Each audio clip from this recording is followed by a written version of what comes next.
A heartfelt appreciation to Ruggiero for granting permission to narrate this story. Be sure to find their details in the description below. Without further ado, let's delve into the tale. How old are you, Aaron? 21 this year. Why? Perurgi shrugged, taking a sip of beer. Is that a lot for your species? Meh, I'm not a kid anymore. I see. The cicadas sang as the two sat in the hot summer evening. The old porch squeaked with every little motion under the weathered white paint. Now and then, a fresh breeze came through the woods, relieving both the human and the Athenon from the heat. I like beer, said Perurgi. Glad to hear. It's good. Aaron scoffed, raising the bottle to his lips. No shit, Sherlock. As stars gradually appeared in the sky, the first moon, Luna, rose over the horizon. The view of the Milky Way was as beautiful as ever at the ranch, where nothing could hide their shine. Who is this Sherlock you sometimes mention? You'd like to know, don't you? Yes, that's why I asked you about it. Aaron sighed at the friend's lack of humor. Sarcasm appeared to be a human thing in the galaxy. He placed the half-emptied bottle down and leaned backwards, propping up with his elbows. It's an old fictional character, a detective whose perk was the ability to deduct almost anything from seemingly useless shit. He was created in the 19th century, if I remember correctly.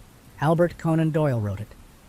Perurgi looked at him for a moment, his tail flicking against the wooden planks.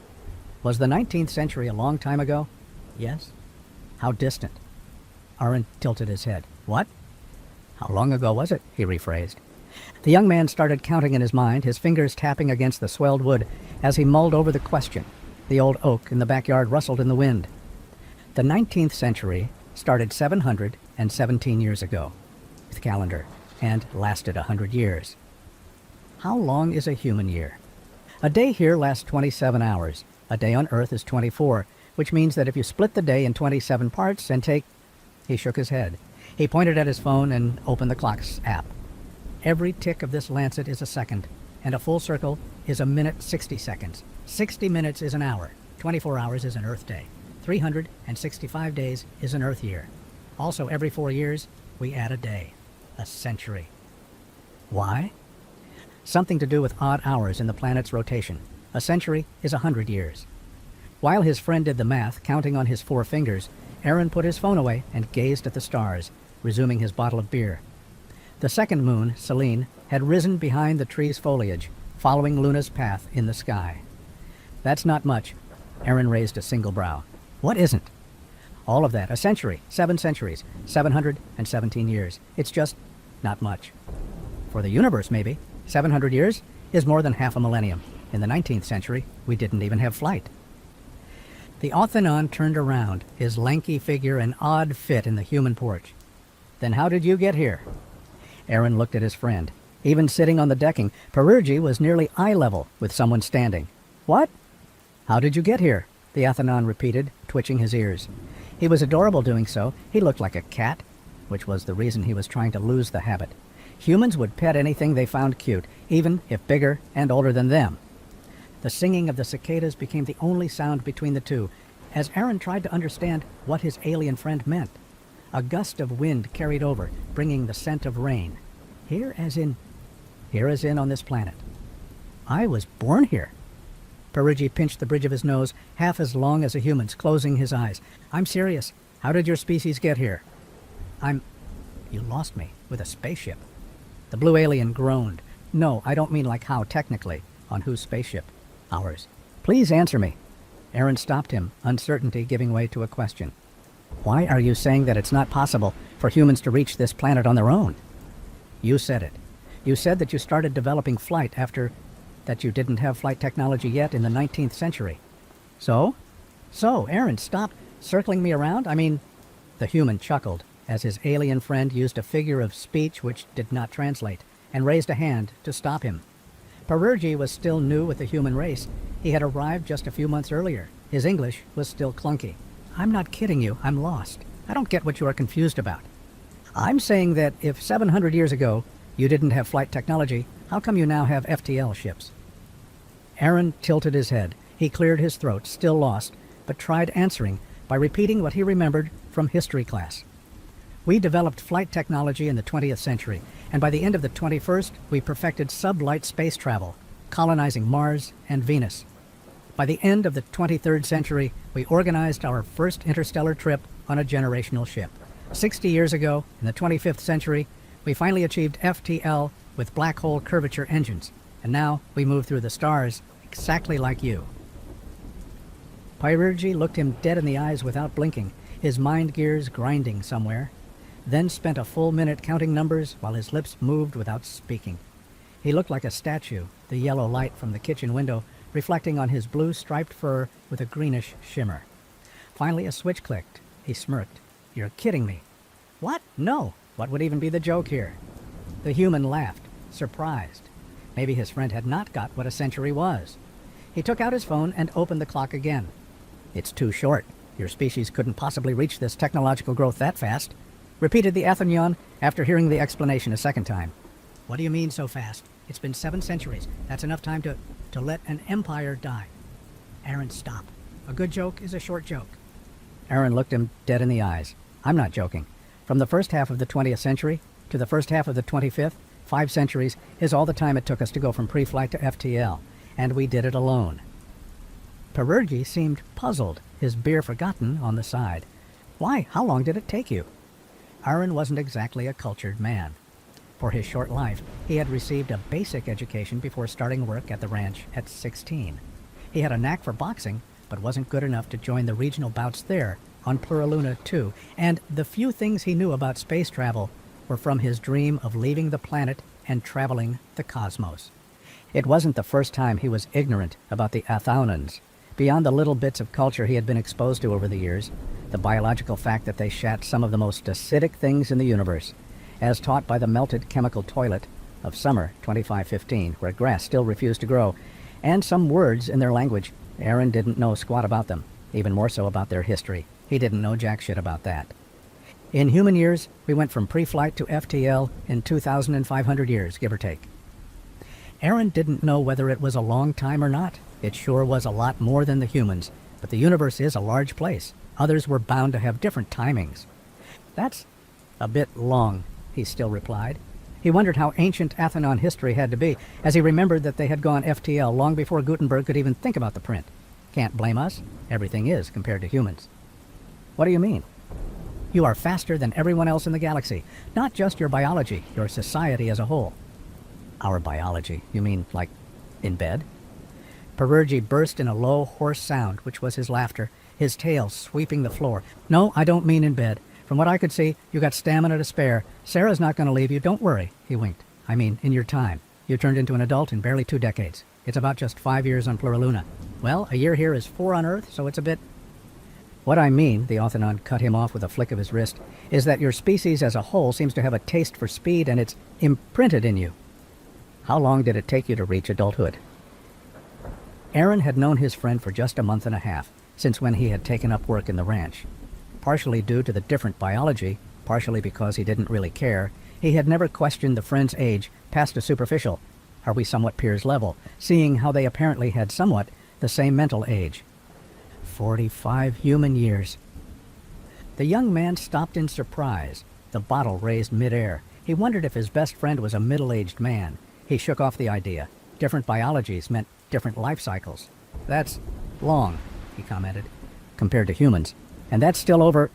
The Athenon stopped, his gaze fixated on the oak, while his lips mimed alien words.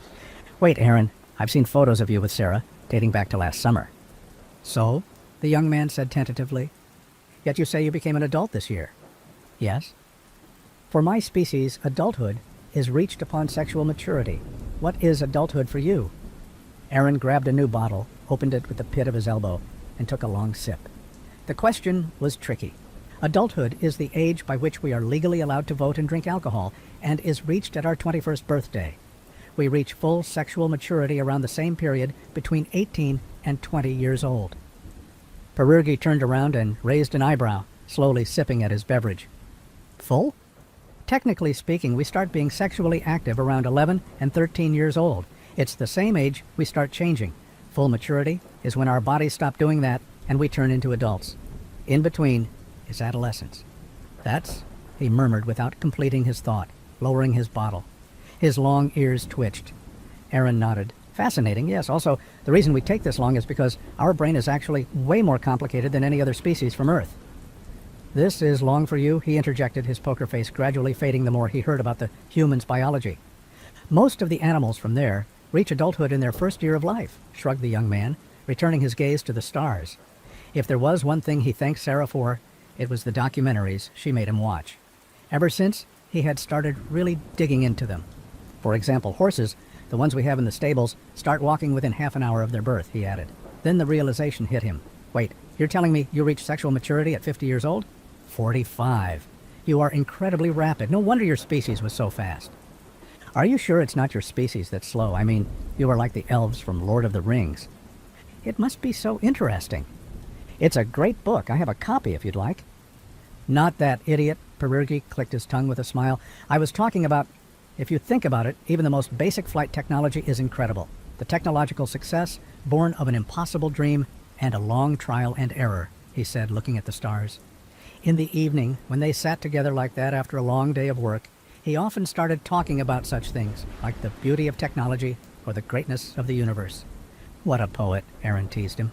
I once encountered a great elder who was from the time before flight, and he had such wisdom to share. But if your people change so rapidly, it means you must have even more stories to tell. The Athonon ignored him. Wait, you met someone from before your flight era? What do you mean? Someone who was born before my people invented our first flight technology. Sure, they are quite rare among us, but for you, it must be a whole different thing. He smiled with a shrug. That humans could be a species of great and fast change, and even greater wisdom, had never really occurred to Perigee. A whole new civilization of people who were quicker than everyone, under every point of view, was simply too much. He had lived among them for just a few months, and yet he had already seen many changes in their technology, like their new improved global connected network. Given another century, how much would they accomplish? The idea alone made him quiver. What are you talking about? How? Well, I was on a trip over on Midgard, our home planet, and there I found a small restaurant on the road to a mountain refuge, and after a bit of chatting, I discovered the owner was actually a great elder. Man, it was awesome. He was one of the wisest beings I've ever met. I'd like to take you there someday. You'll love it, I fight it, he said, his eyes shining with glee at the memory. But how? Shouldn't he be dead? Perurgi turned around with a gasp, a shocked expression on his face. That's horrible. Aaron, what the stars? No, not in that sense. I mean, well, you know, Aaron stuttered, searching for the right words. The alcohol and the fatigue didn't help him. You told me it took you over 2,000 years to go from pre-flight to FTL. And why the stars should a great elder die for that reason? And that you became FTL 1,000 years ago. 1,200, muttered the lanky alien, crossing his arms. So why is he still alive? Aaron, stop. It's not funny and really offensive. The human looked at his friend, whose short fur was now standing on edge in rage. He reminded him of a jellyfish for some reason, like the ones he had seen in a documentary Sarah had forced him to watch some days before. Ever since they started dating, he had learned more with her than when he was still in school. Her dream was to be a researcher, and she often talked about how the T. nutriculum, a small kind of jellyfish, could be the key in lengthening their lifespan, seeing as it did not age or something like that. She often talked about many species across the galaxy who did not age. Perry, how long does your species live? What do you mean? Aaron lowered his beer and took a deep breath as a realization came to him. Without being killed or dying in accidents, how long does a healthy Athanon live? What's with the weird question? Please answer me. It's important. Well, forever. Duh. Don't change the subject. What you said was messed up. You don't joke about the death of an elder ever. Even more so. Perry, we don't. His friend stopped arguing and looked at him. Only a twitch of the ear betrayed the sudden confusion under his anger. You don't what? We don't live forever. We die of old age. The Athanon stayed so still that Aaron's brain almost registered him as inanimate. A single shooting star crossed the horizon, scratching the firmament for an instant. What? We die of old age. Perurgi stared at him, those deep green eyes of his still as marbles, searching for any sign that it was a lie. Hoping for something, a small gesture, a tick, anything, that would expose Aaron's twisted sense of humor had struck yet again. That his joke had got the alien for good, and now he could drop the act. Yet Aaron's face remained unchanged. He was telling the truth. There was no fear, nor anger or envy in his voice, not a droplet of bitterness, not even the resignation of criminals sentenced to death. For him, it was just a summer evening on the porch. His face was relaxed, Satisfied, one could say, if not for the distress brought by the conversation. He smiled, a gentle smile that put Perurgi off. How long? The buzz of the cicadas covered the wind. A century at most. The world stopped making sense to the Othenon, as if some untold law had just been broken. Humans were little more than flicks of light in the night, a lighter's small flame made to last a few seconds. In less than a century, the one in front of him would be lost to the flows of time. And it wasn't a disease or an accident. There was no cure, no prevention. Death would come to him. Punctual and inevitable, Aaron would die, and Sarah would die. They would grow old and wither under the flow of time, like fruit flies, while Perurgi would observe from the sideway, external spectator to their laws of existence, free from the oppression of death shackling them. He would watch, powerless, as the others marched to their end. Ultimately, he would be the only one left.